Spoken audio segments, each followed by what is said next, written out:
میں پڑھنا ہے اقصی کی محبت کو، گھر گھر میں بتانا ہے اقصی کی حفاظت کو، اس درد کو ہم لے کر امت کو سنائیں گے، تاریخ فلسطین ہم گھر گھر میں بتائیں گے، اقصی کی زمین کو ہم سب مل کے چھڑائیں گے۔ بسم اللہ الرحمن الرحیم، الحمد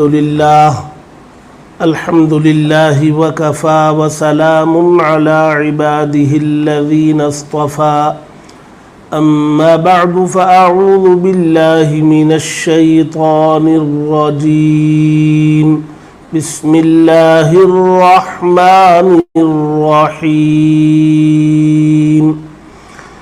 سبحان الذي أسرى بعبده ليلا من المسجد الحرام إلى المسجد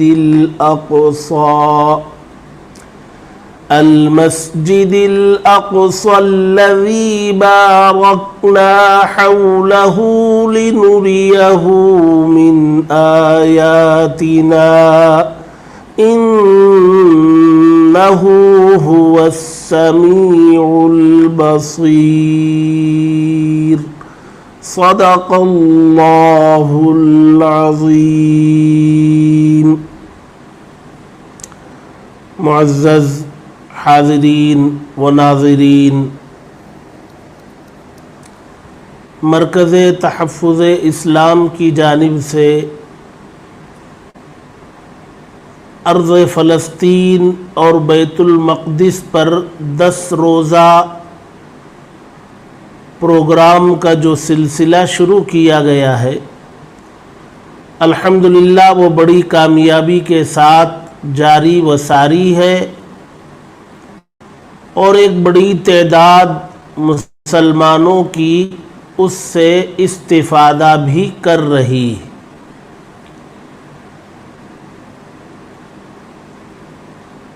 یہ 10 روزہ پروگرام ارض فلسطین اور بیت المقدس پر شروع کرنے کا مقصد یہ ہے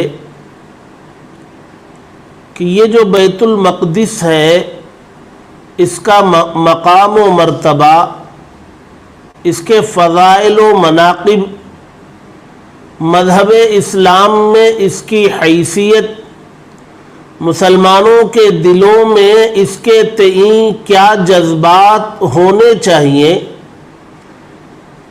ان کو پیدا کرنا مقصد ہے۔ مسلمانوں کی بہت بڑی تعداد فلسطین کے بارے میں، بیت المقدس کے بارے میں بہت کم جانتی ہے۔ انہیں جس قدر مکہ مکرمہ کے بارے میں یا مدینہ منورہ کے بارے میں جتنی معلومات ہیں، اس کا عشرہ عشیر بھی بیت المقدس کے بارے میں مسلمان جانتے نہیں ہیں، حالانکہ یہ ہماری اسلامی تاریخ کا عظیم ترین حصہ، اور اس کا جاننا ہمارے لیے انتہائی ضروری۔ اللہ کے نبی صلی اللہ علیہ وسلم کے لیے ابتداءً جو قبلہ تھا، جس کی طرف رخ کر کے نماز پڑھا کرتے تھے ہمارے نبی، اللہ تبارک و تعالیٰ کے آخری نبی، ہم سب کے آقا حضرت محمد مصطفیٰ صلی اللہ علیہ وسلم، ابتدائی 16-17 مہینے جس رخ کی جانب اور جس رخ کو قبلہ کی حیثیت دے کر اس کی طرف رخ کر کے نماز پڑھا کرتے تھے، وہ یہی بیت المقدس ہے۔ گویا یہ مسلمانوں کا قبلہ اول ہے۔ یہ اور بات ہے کہ اللہ تبارک و تعالی نے بعد میں ہمارے اپنے نبی کی خواہش کے مطابق قبلے کو بدل دیا اور بیت المقدس سے ہٹا کر قبلہ مسجد الحرام خانہ کعبہ یہ قبلہ متعین کر دیا گیا، اور اس کے بعد سے لے کر کے آج تک اسی خانہ کعبہ کی طرف رخ کر کے مسلمان نماز پڑھتے ہیں۔ لیکن ابتداءً تو یہ قبلہ تھا اپنا، اور اللہ کے نبی صلی اللہ علیہ وسلم نے 16-17 مہینے اسی بیت المقدس کی جانب رخ کر کے آپ نے نمازیں ادا فرمائی ہے۔ تو اس سے اندازہ لگانا مشکل نہیں ہے کہ اللہ تبارک و تعالیٰ کے نزدیک یہ بیت المقدس مسجد اقصی کن فضیلتوں کی حامل ہے کہ اللہ تبارک و تعالیٰ نے اسے قبلہ اول بنایا۔ اللہ تبارک و تعالیٰ نے قرآن مجید میں مسجد اقصی کا ذکر فرمایا، اور ساتھ ساتھ فرمایا کہ مسجد اقصی وہ ہے جس کے اطراف ہم نے برکتیں رکھی۔ اللہ تبارک و تعالیٰ نے فرمایا، ہمارے آقا صلی اللہ علیہ وسلم کی ایک خاص اور عظیم خصوصیت کا ذکر کرتے ہوئے کہ اللہ تبارک و تعالیٰ نے جب مکہ مکرمہ میں ہمارے آقا کو تکلیف اور مصیبتوں کی انتہا کر دی اور ہمارے آقا صلی اللہ علیہ وسلم ٹوٹ سے گئے اور طائف کے سفر سے واپس ہوئے، اور ادھر حضرت خدیجہ رضی اللہ تعالی عنہا کا انتقال ہوا، طائف سے مایوسی ہو گئی اور غم گسار اور ہمیشہ تسلی دینے والی زوجہ دنیا سے رخصت ہو گئی، آپ ٹوٹ سے گئے۔ تو ایسے موقع پر اللہ تبارک و تعالیٰ نے آپ کو اپنے حضور اپنے دربار بلانے کا ارادہ کیا آسمانوں پر، جس کو ہم معراج کہتے ہیں۔ اللہ تبارک و تعالیٰ نے اس معراج کا تذکرہ قرآن مجید کے 15ویں پارے کی پہلی آیت میں ذکر کرتے ہوئے فرمایا، پاک ہے وہ ذات جو اپنے بندے کو رات کے کچھ حصے میں مسجد حرام سے مسجد اقصی تک لے گیا، تاکہ اللہ تبارک و تعالیٰ کی کچھ علامتوں کو، اللہ تبارک و تعالیٰ کی قدرت کے مظاہروں کو دکھلایا جائے، اور مسجد اقصی کا ذکر کر کے اللہ تبارک و تعالیٰ نے فرمایا کہ یہ وہ مسجد ہے، یہ وہ مقام ہے، یہ وہ جگہ ہے، اللہ فرماتے ہیں جس کے اطراف ہم نے برکتیں پھیلا رکھی۔ مطلب یہ ہے کہ وہ ساری سرزمین بابرکت ہے، برکتوں سے مالا مال۔ ایک برکتیں دنیاوی ہیں تو دنیاوی برکتوں سے بھی مالا مال، سرسبز شاداب زمین ہے، غلے کی خوب پیداوار ہے، نہریں ہیں اور قدرتی مناظر ہیں، پانی کی بہتات ہے، نہریں ہیں۔ یہ دنیاوی برکت ہے، اور اخروی برکتیں یہ ہے کہ وہ چپا چپا اللہ کے برگزیدہ پیغمبروں کے سجدوں سے منور ہے۔ بے شمار اللہ تبارک و تعالیٰ کے پیغمبروں نے اس سرزمین پر اپنا ماتھا ٹیکا ہے اور اپنے بندے ہونے اور اپنے عجز کا اظہار اللہ تبارک و تعالیٰ کے سامنے کیا۔ وہ زمین انتہائی بابرکت ہے، اور انبیاء اکرام علیہ السلام کی بہت بڑی تعداد اس سرزمین میں آرام فرما ہے، مدفون ہے، ان کا مدفن ہے۔ لہذا اسلام میں یہ بابرکت اور مقدس سرزمین اللہ تبارک و تعالیٰ نے دنیا میں بعض مقامات کو فضیلت عطا کی ہے اور بعض زمانوں کو فضیلت عطا کی ہے۔ زمانوں کو جو فضیلت عطا کی ہے ہر مسلمان کو وہ زمانہ ملا کرتا ہے اور ہر مسلمان اس زمانے سے فضیلت حاصل کر سکتا. رمضان کا مہینہ بڑا بابرکت ہے اور اس زمانے کو اللہ نے فضیلت دی کہ یہ زمانہ بابرکت ہے. جو اس زمانے کو پائے وہ برکتوں کو سمیٹنا چاہے تو اس کے پاس موقع ہے. اس کے لیے کسی خاص زمین کے ٹکڑے پر پہنچنا ضروری نہیں. اگر کوئی بھارت میں ہے اور رمضان کا مہینہ پائے، بھارت میں رمضان کے مہینے سے فضائل و مناقب سے خوب استفادہ کر سکے، فائدہ اٹھا سکے. اور اگر کوئی بھارت کے علاوہ دنیا کے چپے کسی اور چپے میں، دنیا کے نقشے میں موجود کسی اور ملک میں ہے اور رمضان کا مہینہ وہاں پایا، وہ بھی فضیلت حاصل کر سکتا ہے. یہ زمانے کو فضیلت.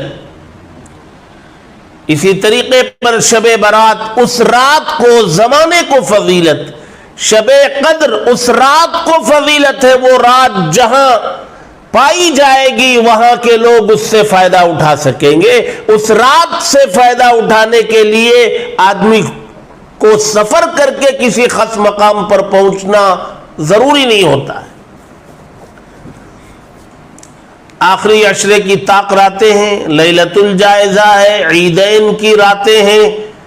یہ زمانے ہیں جن کو اللہ تبارک و تعالی نے فضیلتیں دے دی اور ہر مسلمان بندہ بندی فائدہ اٹھانے میں آزاد ہے. کسی کو اس میں روک نہیں ہے، کسی کو محرومیت نہیں. ہاں بندہ خود چاہے محروم رہنا تو الگ بات، لیکن اللہ تبارک و تعالی نے بعض زمینوں کو فضیلت دی، زمانوں کو دی ہے، آزاد ہے، ہر فرد فائدہ اٹھا سکتا ہے. اللہ نے بعض زمینوں کو فضیلت دی ہے. اس فضیلت کے حاصل کرنے کے لیے اس زمین پر جانا پڑتا ہے. وہ کون سی زمینیں ہیں جن کو اللہ تبارک و تعالی نے فضیلتیں دی ہیں؟ اس میں نمبر 1 مسجد الحرام، خانہ کعبہ، جو اللہ تبارک و تعالی کا پہلا گھر ہے. روئے زمین پر اللہ تبارک و تعالی کی عبادت کے لیے جو گھر بنایا گیا وہ پہلا گھر وہ خانہ کعبہ ہے.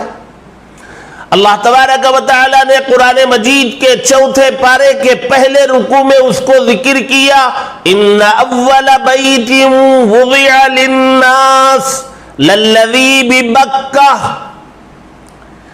لوگوں کے لیے پہلا جو مقام بنایا گیا وہ ہے جو مکہ میں ہے.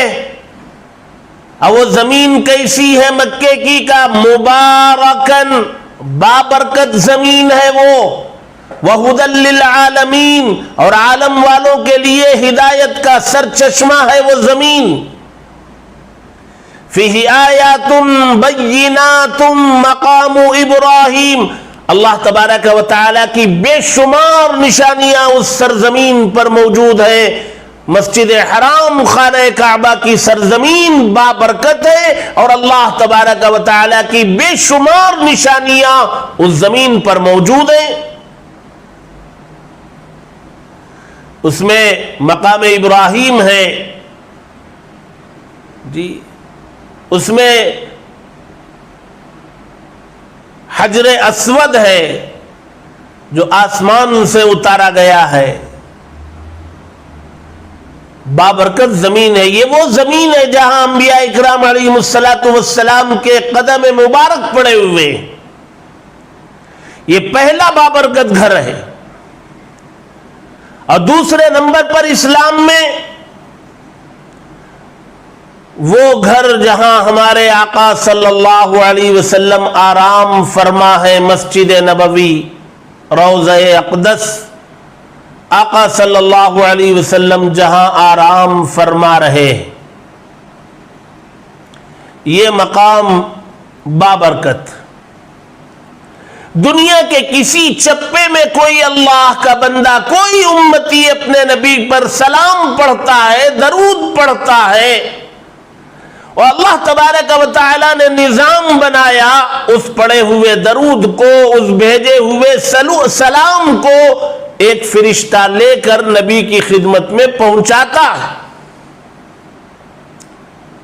لیکن مسجد نبوی روضہ اقدس پر پہنچنے والا بندہ جب روضے پر کھڑے ہو کر کے اللہ کے نبی صلی اللہ علیہ وسلم کی شان میں سلام اور درود کا نذرانہ پیش کرتا ہے تو اللہ کے نبی صلی اللہ علیہ وسلم نے فرمایا میں اس کو سنتا ہوں اور میں خود ہی جواب دیتا ہوں۔ اب کوئی اللہ کا بندہ یا بندی چاہے کہ میرے سلام کا جواب بذات خود میرے آقا صلی اللہ علیہ وسلم دے تو اس کے لیے ضروری ہے کہ وہ روضہ اقدس، مسجد نبوی، روضہ اقدس اس سرزمین پر پہنچے۔ اسی طریق پر تیسری فضیلت والی جگہ مذہب اسلام میں وہ بیت المقدس ہے، مسجد اقصی ہے، سرزمین القدس ہے، جس کا ذکر اللہ تبارک و تعالی نے قرآن میں فرمایا اور اس کے بابرکت ہونے کا ذکر فرمایا، اور اللہ کے نبی صلی اللہ علیہ وسلم نے بھی اس کا تذکرہ فرمایا۔ یہی وہ مسجد ہے جہاں اللہ تبارک و تعالی نے آقا صلی اللہ علیہ وسلم کو جب آسمانوں پر لے جانا چاہا تو اللہ تبارک و تعالی مکہ مکرمہ سے سیدھے سیدھے آسمان پر لے جا سکتے تھے۔ اللہ کی ذات کے لیے کیا مشکل تھا کہ وہ مکہ مکرمہ سے آسمانوں پر اٹھا لیتے، لیکن اللہ تبارک و تعالی نے اس مقام کی فضیلت و اہمیت کے پیش نظر اللہ کے نبی کو وہاں سے مسجد اقصی لایا، اور پھر وہاں گنبد الصخرہ جو پیلا گنبد نظر آتا ہے، اس گنبد کے نیچے ایک چٹان ہے، وہ وہی چٹان ہے جس چٹان پر سے آپ آسمانوں پر تشریف لے گئے، وہ محفوظ ہے۔ اس چٹان کے بازو میں ایک چھوٹی سی مسجد بھی بنائی گئی ہے جہاں لوگ جاتے ہیں اور تبرک کے حصول کے لیے وہاں دو نفل بھی پڑھا کرتے ہیں، اور نمازوں کا سلسلہ مستقل جاری رہتا ہے۔ اور پھر یہی وہ مقام ہے کہ حضرت آدم علیہ السلام سے لے کر حضرت عیسیٰ علیہ السلام تک اللہ تبارک و تعالی نے جتنے انبیاء اور جتنے پیغمبر دنیا میں مبعوث کیے، جن کی صحیح تعداد اللہ تبارک و تعالی کو معلوم ہے، وہ سارے انبیاء کو اللہ تبارک و تعالی نے اسی مسجد اقصی میں، بیت المقدس میں اللہ نے جمع فرمایا۔ یہ اللہ کے نبی صلی اللہ علیہ وسلم کے آسمانوں کے سفر کے بعد واپسی میں سارے انبیاء کو مسجد اقصی میں پہنچایا۔ وہ سب چھوڑنے کے لیے مشایعت میں سارے انبیاء ہمارے نبی کے ساتھ آئے مسجد اقصی تک، اور پھر مسجد اقصی میں صف بنائی گئی اور سارے انبیاء مقتدی بنائے گئے، اور آقا صلی اللہ علیہ وسلم کا ہاتھ پکڑ کر حضرت جبریل امین نے مصلی پر پہنچایا کہ آپ امام، اور سارے انبیاء مقتدی، آپ امام الانبیاء، انبیاء کے امام۔ اور یہاں متعین کر دیا گیا کہ انبیاء کی فہرست میں سب سے بابرکت، سب سے برگزیدہ، سب سے مقدس اور سب سے بڑے مقام و مرتبے کے حامل وہ آقا، ہمارے آقا صلی اللہ علیہ وسلم ہیں۔ یہ عملاً بتلایا گیا آپ کو امام بنا کر یہ مسجد اقصی کا تعلق مذہب اسلام سے بڑا گہرا ہے. اللہ کے نبی کے سب سے بڑے معجزہ معراج، آپ اس معجزہ معراج کا تذکرہ مسجد اقصی کو، القدس کو، فلسطین کو چھوڑے بغیر آپ معراج کا تذکرہ نہیں کر سکتے.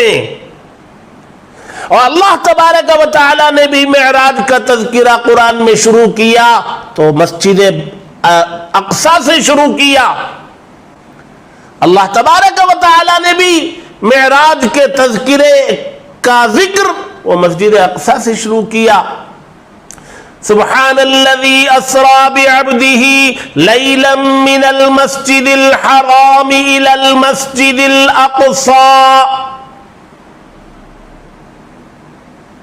ظاہر سی بات ہے مسلمان اپنے نبی کے سب سے بڑے معجزے کی تاریخ اور اس معجزے کا آغاز اور اس کی انتہا اگر مسلمان نہیں جانے تو پھر وہ اسلام کے بارے میں جانتا کیا ہوگا. تو بہرحال مسجد اقصی اور القدس شہر بلکہ فلسطین یہ مسلمانوں کے لیے ایک مذہبی جگہ ہے اور فضیلتوں کی حامل ہے. اور اس جگہ کو اللہ تبارک و تعالی نے فضیلت دی ہے. ایک کمی ہمارے اندر یہ ہے کہ ہمیں یہ تو پتا ہے مکہ مکرمہ فضیلت والی جگہ ہے، مسجد نبوی فضیلت والی جگہ ہے، اور مینا، مزدلفہ، عرفات فضیلتوں والی جگہ ہے. لہذا ہم بار بار ان جگہوں پر جانا چاہتے ہیں وہاں کی فضیلتوں کو، برکتوں کو سمیٹنے کے لیے. اللہ نے جن کو نوازا ہے ہر سال پہنچتے، حج میں پہنچتے، عمروں میں پہنچتے، ان مقامات کی فضیلتوں کے حصول ہی کے لیے تو پہنچتے. جس طریق پر ان مقامات کی فضیلت ہے اسی طریق پر القدس کی، مسجد اقصی کی بھی تو فضیلت ہے. اور مسلمانوں میں یہاں کے سفر کا رواج نہیں. وہ اس لیے نہیں ہے کہ اس کے بارے میں مسلمان زیادہ جانتے نہیں، انہیں زیادہ بتلایا نہیں گیا، اور شاید ہم لوگوں نے اس کی اہمیت کو، اس کے فضائل و مناقب کو مسلمانوں کے دلوں میں بٹھانے میں کہیں ہم سے چوک ہوئی، کوتاہی ہوئی. مسلمانوں کو چاہیے کہ وہ مسجد اقصی کا رخ کریں ارادتاً اور منصوبہ بنا کر وہاں کی فضیلتوں کو حاصل کرنے کے لیے مستقل اس سرزمین کا، اس علاقے کا سفر. آپ کو اس سے بڑھ کر کیا چاہیے؟ اللہ تبارک و تعالی فرماتے المسجد الاقصی الذی بارکنا حولہ. اللہ فرماتے مسجد اقصی وہ ہے جس کے اطراف و اکناف ہم نے برکتیں نازل کر رکھی ہیں، اللہ نے برکتیں نازل کر رکھی ہے، اور جو بندہ وہاں جائے گا ان برکتوں کو وہ سمیٹے گا.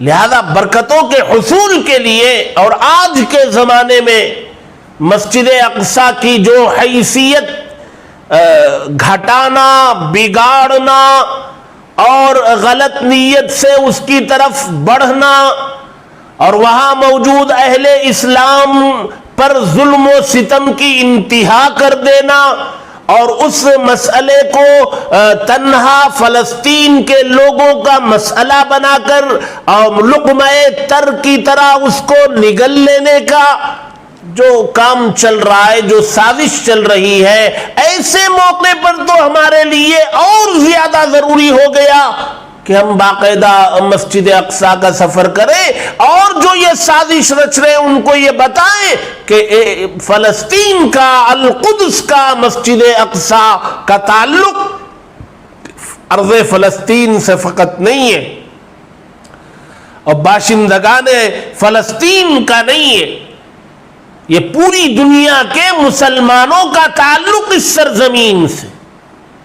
یہاں کچھ ہوگا تو فلسطین کے مسلمان صرف متاثر نہیں ہوں گے، ساری دنیا کا مسلمان متاثر ہوگا، اور ہونا چاہیے. یہ ہمارا ایمان ہے، یہ ہمارا مذہب کا حصہ، یہ ہمارے شعائر میں سے. اللہ کے نبی صلی اللہ علیہ وسلم نے 16-17 مہینے بیت المقدس کی طرف رخ کر کے نماز ادا کی ہے. ہمارے نبی کا قبلہ اول ہے، ہمارا بھی قبلہ اول ہے، تو قبلہ اول کا احترام، اس کا تقدس، اس کی حفاظت وہ ہمارے ذمہ لازم ہے. لہذا یہ بات اگر سمجھ میں آ گئی ہے تو ہمیں یہ سمجھنا چاہیے کہ آج فلسطین میں جو حالات ہیں اس کو سمجھنے کی ضرورت ہے. یہ فلسطین پورا ایک ملک ہے، اور یہ ملک عرب ہے، یہ عربوں کا ملک ہے، یہ سرزمین عربوں کی ہے. یہاں یہودی ان کو لا کر کے بسایا گیا، اور ان کو بسانے کے لیے خلافت عثمانیہ کو ختم کیا گیا. وہ جو مسلمانوں کی ایک شان تھی، ایک شوکت تھی، ایک مشترکہ طاقت تھی، اور خلافت عثمانیہ قائم تھی، اس کا ایک روب تھا، اس کا ایک دبدبا تھا، اور دنیا کے سارے ممالک خلافت عثمانیہ کے قیام سے اور اس کی بقا سے وہ کامتے رہتے تھے، لرزہ طاری ہوتا تھا. عجیب و غریب روب، طاقت اللہ تبارک و تعالی نے خلافت عثمانیہ کو عطا کی تھی. دشمنوں نے اندازہ لگایا جب تک خلافت عثمانیہ ختم نہیں کی جائے گی ہم اپنے منصوبوں میں کامیاب نہیں ہو سکیں گے.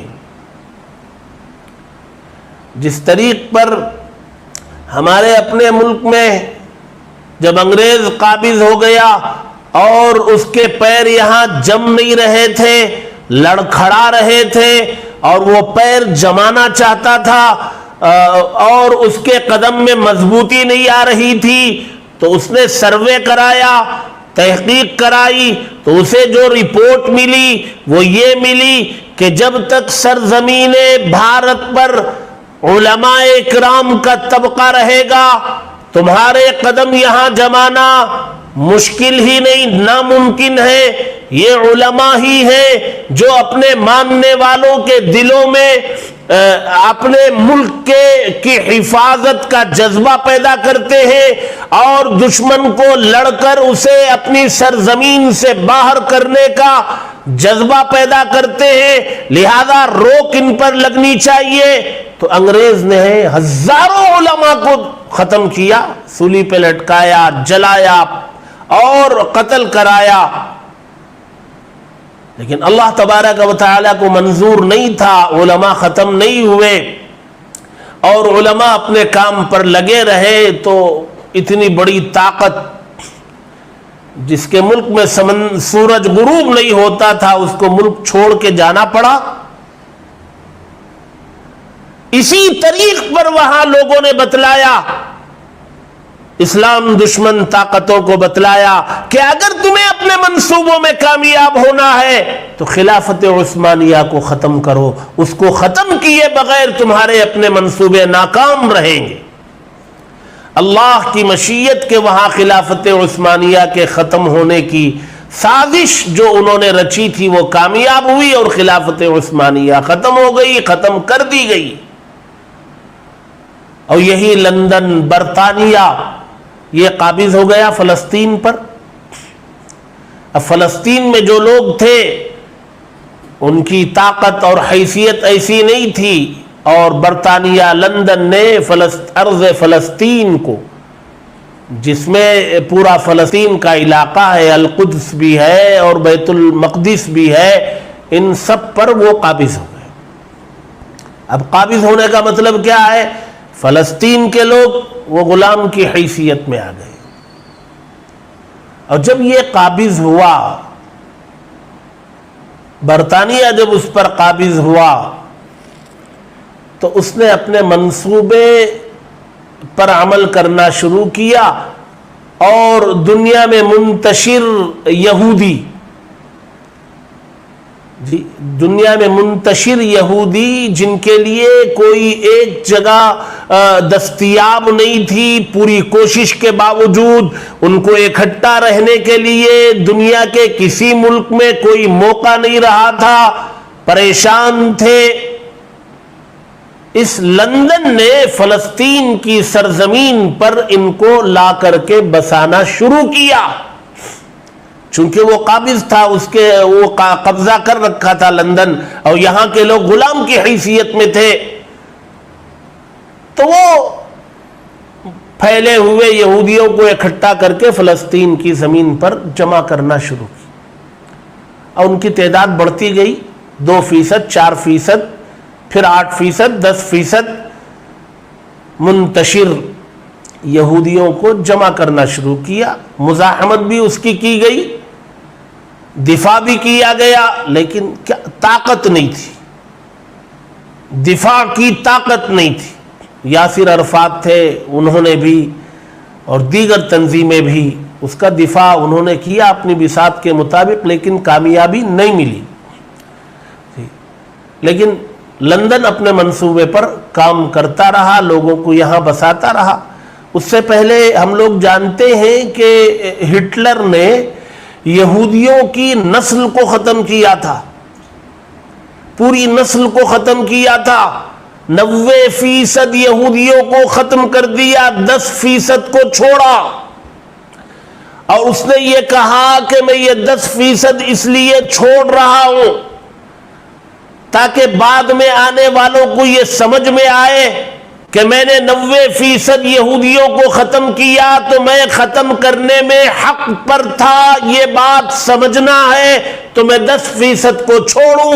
یہ 10% دنیا میں جو فساد مچائیں گے، جو گند مچائیں گے، جو دہشت گردی کریں گے اور مظلوموں پر ظلم کی انتہا کریں گے، شرارتیں کریں گے، اس کی روشنی میں آنے والی نسل سمجھے گی کہ ہٹلر نے جو کیا وہ ٹھیک کیا، میں سب کو ختم کر سکتا تھا لیکن میں نہیں کیا، اگر میں ختم کر دیتا سب کو تو لوگ مجھے صرف ظالم کی حیثیت سے یاد کرتے، میں 10% کو چھوڑا ہوں تو کچھ لوگ صحیح تجزیہ کرنے والے ہوں گے تو کہیں گے کہ ہٹلر نے ٹھیک کیا۔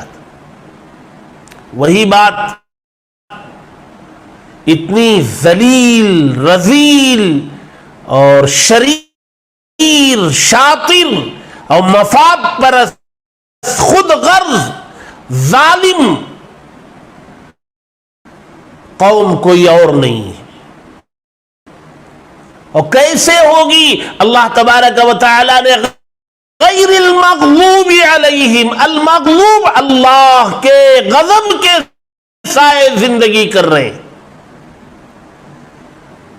ہر پل ہر لمحہ اللہ کے غضب کے سائے میں، ہر پل اور ہر لمحہ اللہ کی لعنت کے مستحق کے سائے میں زندگی گزار رہے، لہذا ان کو لا کر کے بسایا گیا، پھر وہ زمین پر قبضہ کرتے گئے، وہاں کے نہتے مسلمان وہ اپنی بساط کے مطابق دفاع کرتے لے، لیکن یہ طاقت کے بل پر زمین قبضہ کرتے کرتے اب 70-75% اس پوری زمین پر انہوں نے قبضہ کر لیا اور اپنا ایک مستقل ملک اسرائیل کے نام سے تشکیل دے لیا، اور فلسطین کا اپنا وجود جو ہے وہ منتشر ہو گیا، تھوڑا غزہ کی شکل میں ادھر چلا گیا اور تھوڑا بیت المقدس کے اطراف شیخ جرہ وغیرہ کا حصہ تھوڑا ادھر رہ گیا، اور یہ دونوں مل کر کے بھی ایک جگہ نہیں ہے، وہ اس کنارے پر، یہ اس کنارے پر، اور یہاں بھی وہ عملاً قابض ہی کی طرح ہے. فلسطین اپنی سرزمین میں جانے کے لیے ان کو سیکورٹی مراحل سے گزرنا پڑتا ہے. مسجد اقصی میں داخلے کے لیے فلسطینیوں کو اپنی چیکنگ کرانی پڑتی ہے.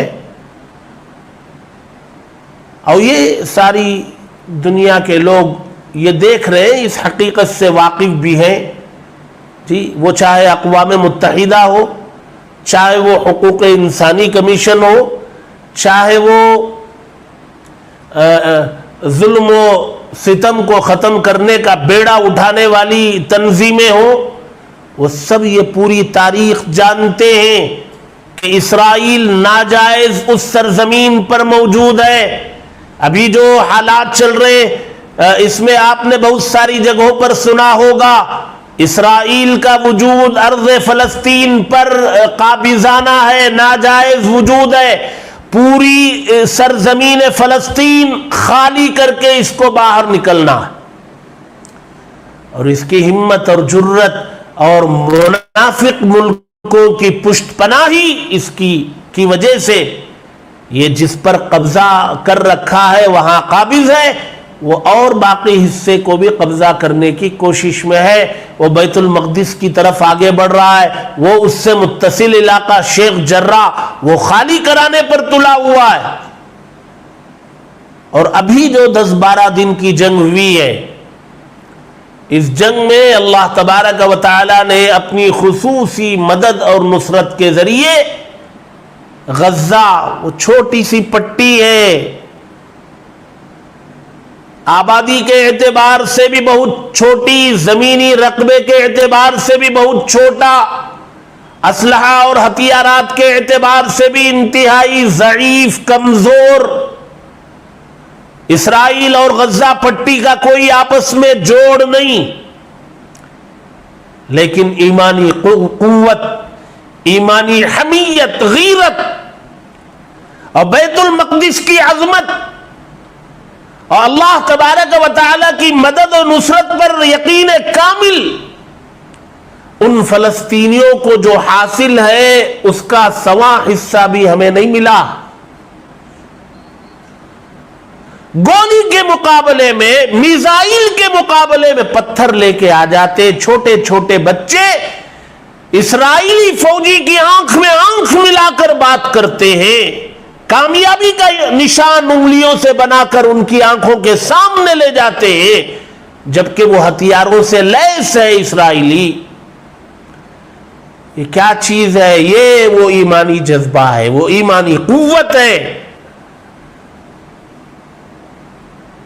ہمیں فلسطین کے اور غزہ کے ان مجبور, مظلوم, نہتے مسلمان مرد, عورتیں, بچے, ان سب کی ہمتوں کو, حوصلوں کو سلام کرنا چاہیے.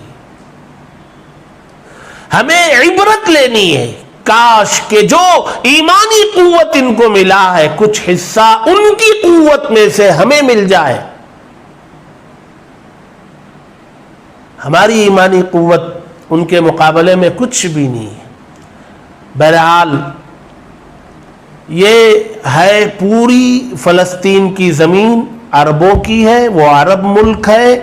اسرائیل کا کوئی وجود وہاں نہیں ہے, اس کی 1 انچ بھی زمین نہیں ہے. لندن اور برطانیہ نے ان کو لا کے یہاں بسایا اور آج امریکہ ان کی پشت پناہی کر رہا ہے. یہ غدار امریکہ اب بھی اس جنگ کے موقع پر جب یہ ہار کے دہانے پر آ گیا تو امریکہ ہتھیارات فراہم کرنے کا معاہدہ اس سے کیا. یہ امریکہ اس کی پشت پناہی کر رہا ہے, فرانس بھی کر رہا ہے, ان کے بل بوتے پر یہ ٹکا ہوا ہے. اگر مسلمان مسجد اقصی کی حقیقی عظمت کے اپنے دلوں میں بٹھا کر اس مسجد میں نماز پڑھنے کا جذبہ لے کر اور وہاں کی برکتوں کو سمیٹنے کا جذبہ لے کر دنیا کے کونے کونے سے مسلمان وہاں آنے جانے لگے, آمد و رفت شروع ہو گئی, تو ایک تو وہاں کی برکتوں کو سمیٹنے کا موقع ہمیں ملے گا, انبیاء کی سرزمین پر چلنے پھرنے اور سجدہ کرنے کا موقع ملے گا، یہ تو ہمیں ملے گا، لیکن دشمنوں کو اس سے ان کی ہمتیں ٹوٹیں گی، ان کے حوصلے پست ہوں گے۔ اور یہ جو کہا جا رہا ہے کہ یہ فلسطین کی زمین کا تعلق فلسطینیوں سے ہے، یہ جو شوشہ چھوڑا جا رہا ہے یہ ختم ہوگا۔ فلسطین کا تعلق دنیا کے مسلمانوں سے ہے، اور مسجد اقصی کا تعلق دنیا کے مسلمانوں سے ہے، اور مسجد اقصی پر آنچ بھی آئے گی تو دنیا کے کونے کونے سے مسلمان کھڑا ہوگا، اور اس کی حفاظت کے لیے، دفاع کے لیے اپنے اپنے مقام پر رہ کر کے جو وہ کر سکتا ہے اس کے کرنے میں وہ دریغ نہیں کرے گا۔ اس لیے ہمیں چاہیے کہ ہم خود بھی اس تاریخ سے واقف ہوں، اپنے چھوٹے چھوٹے بچوں کو بھی اس تاریخ سے واقف کرائیں، ان کو تیار کرائیں کہ فلسطین کیا ہے، بیت المقدس کیا ہے۔ یہ آج کی وقت کی اہم ترین ضرورت ہے کہ ہم بیت المقدس، مسجد اقصی کی تاریخ سے اپنی نسلوں کو واقف کرائیں اور اس کے لیے ہر طریقے کی قربانی دینے کے لیے تیار کرائیں۔ میں اس موقع پر دعا کرتا ہوں کہ اللہ تبارک و تعالی نے جو مدد و نصرت غزہ کے ان نہتے مجاہدین پر اللہ نے نازل کی ہے، اللہ وہ نزول کا سلسلہ برابر جاری رکھیں، امداد و نصرت کا نزول کا سلسلہ جاری رکھیں، وہاں کے بسنے والوں میں مزید ہمت، پختگی اور ایمان کی مضبوطی عطا فرمائے۔ اللہ تبارک و تعالی نہ صرف بیت المقدس اور القدس کی بلکہ پورے ارض فلسطین کی حفاظت فرمائے، اور یہ ناجائز قبضہ کیے ہوئے لوگوں کے نکلنے کا سلسلہ وہاں سے جاری فرمائے، اور ہم سب کو کہنے سننے سے زیادہ عمل کی توفیق نصیب کرے۔ آمین۔ وآخر دعوانا ان الحمد للہ رب العالمین۔ قرآن میں پڑھنا ہے اقصی کی محبت کو، گھر گھر میں بتانا ہے اقصی کی حفاظت کو، اس درد کو ہم لے کر امت کو سنائیں گے۔ تاریخ فلسطین ہم گھر گھر میں بتائیں گے۔